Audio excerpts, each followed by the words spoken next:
What's up, everybody? Welcome to today's edition of Everyday Discipline, where we decode, deconstruct, and yes, we reverse engineer self-discipline for you, you, to get whatever it is you want in your life. My name is Brent Kokel, and I am your host. And I mean that. I'm about you. Yes, you, the listener. This is for you to get whatever you want in your life. Discipline is the number one trait. It's the first thing that's required to get everything that you want. So you can go out and learn whatever you want to learn. Like if you want to make more money, you can go out and learn a bunch of marketing tactics, sales tactics. But it doesn't matter if you don't have discipline because you'll never implement them. Same thing. If you want to have a more fit body, you could go learn about all the different workout styles. You could learn about exactly what diet you need to be on in order to have the body you actually want. But if you don't have discipline, you think you're going to get it? No, because you will not execute. Discipline is the thing. It's the thing that is required for everything, which is why this podcast is about that. But it's also about the way that I like to just tell stories and the lessons that I learn about life from the different things that happen to me, whether they're positive things or negative things, even though I tend to view most things in the positive, even though I think some people, or maybe even a lot of people, would look at these events as negative. Case in point, this morning. This morning, I was taking my 11-year-old daughter to school for her last day of 5th grade. My son wasn't feeling well, and so he ended up staying home. But I'm in the truck with my daughter on the highway because they go about 25 minutes away to school. And we're just about to merge from one highway to another highway. And there was this silver car on the side of the road, like in the shoulder, that was starting to merge back into traffic. And so I've got my eye up on that. And as I have my eye up on that, we hear this really loud bang that comes from the rear passenger side wheel of the truck. And I didn't think anything really was wrong of it other than it was really loud. I have no idea what it was. But my eyes just weren't focused on it, and that's why I hit whatever it was. We get maybe another mile and a half up the road, and what do you know? The tire pressure monitoring system starts going off, and it says that you've got really low tire pressure in the rear passenger wheel. Knowing, all right, we hit something, I've got a flat. And so we pull off of the highway onto the city streets, like just the regular town streets. And as it turns out, divine intervention, there is a tire shop like right there. So I park the truck right in front of the tire shop and I get out and sure enough, like that thing is flat as flat tires get. No idea how I even made it that far without driving on the rim. Like this tire was flat.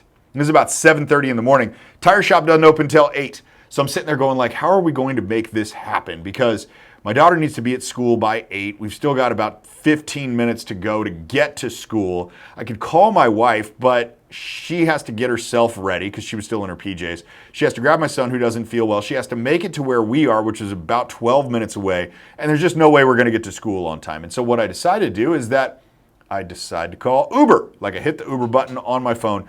We get a driver that drops us off at school, and he actually ended up taking me back to the tire shop to try to get the whole thing taken care of. But obviously our plan, the way that we wanted the day to work, which is I drive my daughter to school, I drop my daughter off at school, I come home, I get ready for work because I'd been to the gym before I did that. I take a call on the way home for one of my clients, and then I get showered up, get ready to come into the office and do a Zoom call at 10 o'clock in the morning with another client, but that didn't really happen the way that I wanted to. I had to do a lot of audibles. So that's the lesson inside of today's episode, is that your plan is not nearly as important as your ability to react.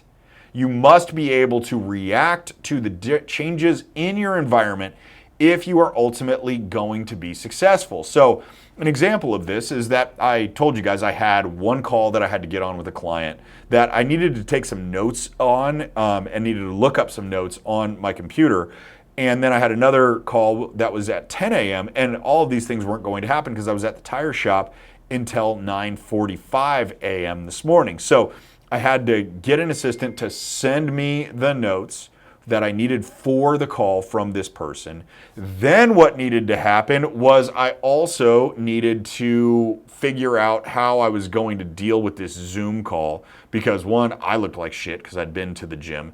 Two, I was going to be mobile and probably driving again because they put something else on my truck, the spare tire on my truck. So like, how is this all going to go down? I don't want to hold it while I'm doing it. Plus I can't push this guy off because we'd had it scheduled for a while.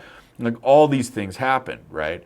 I had to react to my surroundings instead of fighting to create my ideal environment.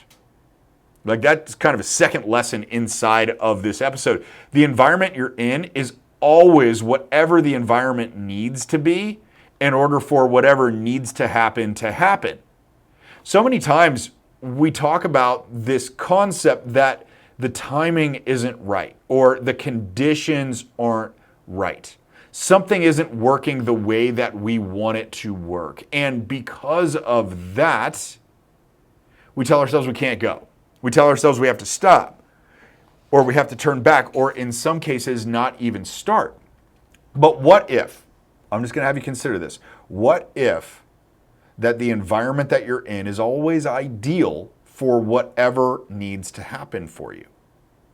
How much freedom would you have to create, to do whatever it is you want to do if the timing was always perfect? If the environment was always perfect? Now, you're probably thinking like, well, man, my capacity would be amazing. That's like asking me, what would I do if I knew that failure wasn't going to ever happen to me? If I knew success was guaranteed, then I'd do everything that I ever said that I wanted to do. Well, I can tell you right now that you've got that. You've got that, but not in a motivational way. It's actually a demotivational way. Like if you listen to me in hopes of being motivated by something, today isn't your day. Today is your day about getting perspective. So if success were the only possible option for you, what would you do? You would do everything that you wanted to do, but here's the thing. You've got to think about how you think of success. When I say earlier that no matter what the environment is, it's the ideal environment for whatever needs to happen to actually happen, I meant that. Because this could have been a really shitty situation for me this morning to have a flat tire in my truck, which, by the way, it's very difficult to get a new tire for this truck. I got part 2 of the flat tire in the truck story coming up in the next episode of this podcast. But it could have been a terribly shitty situation because I had so much to do. My daughter needed to get to school on time. We were not going to be denied in getting that done. And I could have come away with it with feeling unsuccessful about my day. I could have said, well, I couldn't talk to this client because I didn't have the notes, couldn't talk to the other client because I didn't have the time. All of these problems could have popped up for me. Man, we don't want that to happen, right? But what if success was different? What if success was, for this situation, me getting to interact with 6 people that I never would have interacted with in my entire life? For reasons that are unbeknownst to me. The Uber driver, 2 different guys at the tire shop, 1 customer at the tire shop, then the place that I called first trying to find the tire that I couldn't find online for the truck, who didn't have the tire, and then the second guy that I talked to at the manufacturer of the truck, which is different than any of the major manufacturers because it's a performance tuner truck, and I talked to him too.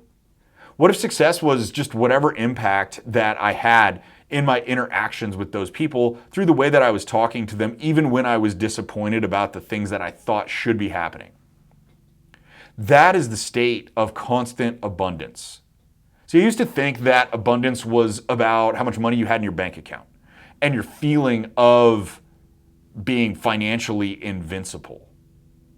But you're always invincible, whether financially or any other way, if you've got the mindset of abundance and that whatever is supposed to happen is exactly what's happening right now. This is why I say your plan is not as important as your ability to react. Because your plan is based on your ideal conditions, your ideal environment. The trouble is that your ideal environment only exists in one place, which is inside of your mind. Anybody who's ever executed anything recognizes that the external conditions, those external factors that are outside of you and outside of your control, are things that consistently change. So your plan at the start is really just the best idea you have to accomplish whatever it is you want. But the reality of the situation is that your plan is going to get blown up at some point. That might be right at the beginning. That might be somewhere in the middle. That might be towards the end of you accomplishing what it is that you want to accomplish. Unless you look at success as the journey to get there and all the weaving roads that lead you to exactly where you are supposed to be. That's the mental shift that I made that made me stop worrying. It made me stop having anxiety. It's the one that made me say, fuck it, I'm going to launch whatever idea I have. And we're going to see how it works. Sure, there's planning involved with that. There's strategy, there's best ideas, and my own ideal environment.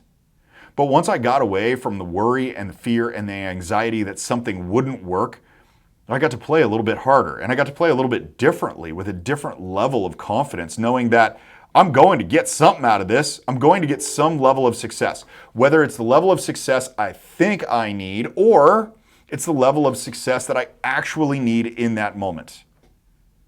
Two big things. So I'll ask you again, what would you do if success was guaranteed? You simply needed to reframe what success looks like. That's the call to action for today. I had a different one, but that's the one that you needed to hear apparently, which is, seriously, if you knew that success was guaranteed, how would you act? More importantly, how would you need to reframe your idea of success in your reaction to make you ultimately satisfied about what you do? So I want you to ask yourself that question next 24 to 48 hours. If you're new to the show, this is the fee for listening. You've got to do something for yourself that is going to improve your life in some way. And I ask you to do this in the next 24 to 48 hours because that is the time frame that you'll remember listening to this episode. And if you don't do it by then, you're simply not going to do it. Too many other things are going to come up in your life. You're going to say, no, it's not happening, all these different things. So do this. Do this for yourself. Don't do this for me. I'm not going to know if you did it or not, but you are going to know if you did it or not. And you're the one that wants to make some change. I want to make changes too, but I want to do those for me. So guess what? I take my own advice. When I talk about this stuff, it's because things that I've already done. It's not because I'm pulling it out of my ass because I'm saying, you need to do this, you need to get better. It's like, no, I need to get better. We all need to get better. Part of the reason I started this show was because it forces me to constantly look for lessons in my life around everything that happens in it so I can advance in my own journey. And so I can understand what success looks like for me. And the beauty of success, like I talked about in this show, is that it can be constantly changing. It can be whatever you want it to be if you're willing to let that happen for you. And it takes a lot to do that, but this episode is the starting point for you. So please do something with it. Also, please do me one more favor, is whatever platform you are listening to this on right now, please give me a review. Please give me whatever stars you feel like are appropriate for this show. And please write a review about what you actually think about the show. It certainly helps me get this message out to more people, which is my only interest in recording these episodes, because I do believe that there are a lot of people walking around out there that simply accept the mediocre life they have versus getting the amazing life that they know they are capable of building when they're operating at their potential. And that's what I want for you. So please give me a rating and a review. It'll help more people listen to the show or get access to it. And that would mean the world to me. So thank you for that. But as always, guys, I'm going to do my job and come back next time. I want you to do your job and you come back too.